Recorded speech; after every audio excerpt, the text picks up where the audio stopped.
ஒரே அறிக்கை அனைத்து பள்ளிகளுக்கும் பறந்த எச்சரிக்கை அதிர்ச்சியில் பள்ளி நிர்வாகிகள்.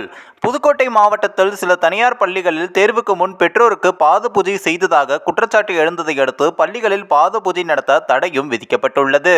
அதாவது பள்ளிகளில் 10, 11, 12ஆம் வகுப்பு மாணவர்கள் அரசு பொதுத் தேர்வினை ஊக்கத்துடன் எதிர்கொள்ளும் வகையிலும் பெற்றோர்கள் குழந்தைகளிடையில் உள்ள பாசத்தை வெளிப்படுத்தும் வகையிலும் மாணவ மாணவிகள் தங்கள் பெற்றோருக்கு பாத பூஜை செய்யும் நிகழ்ச்சி நடைபெற்றும் வருகிறது.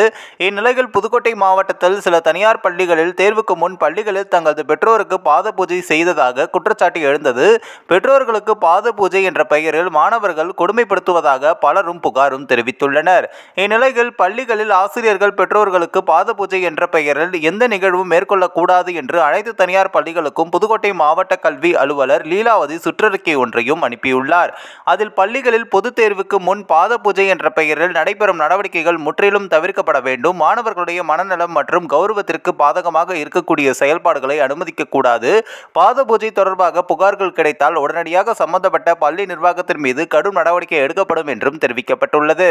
இந்த சுற்றறிக்கையை கண்ட தனியார் பள்ளி நிர்வாகிகள் அதிர்ச்சியடைந்துள்ளனர். ஏனென்றால் பல்வேறு மாணவ மாணவிகள் இது நம்பிக்கையை சார்ந்தது என்றும் நம்பிக்கையின் அடிப்படையில் பாத பூஜை பெற்றோர்களுக்கும் ஆசிரியர்களுக்கும் நடைபெற்று வருகிறது என்றும் தெரிவித்துள்ளனர். இந்த ஒரு வீடியோ குறித்து உங்களுடைய கருத்துக்களை நீங்க மறக்காம கமெண்ட்ஸ்ல சொல்லுங்க. நம்ம ஏஷியா நெட் நியூஸ் மீடியம் தொடர்ந்து ஃபாலோ பண்ணுங்க.